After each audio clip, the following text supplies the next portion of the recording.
அது இல்ல, இதுக்கு வாய்ப்பே இல்லை. நான் அவனை கண்காணிக்கணும்.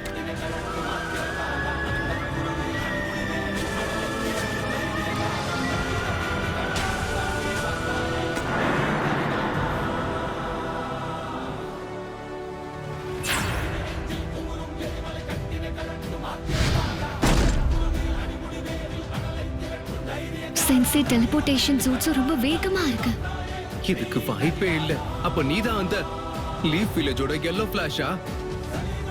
ஸ்டோன் வில்லேஜ்ல ஏற்கனவே எச்சரிச்சிருக்காங்க, உன்னை எங்க பார்த்தாலும் அடுத்த நிமிஷமே அங்க இருந்து தப்பிச்சு ஓடணும்னு சொல்லிருக்காங்க.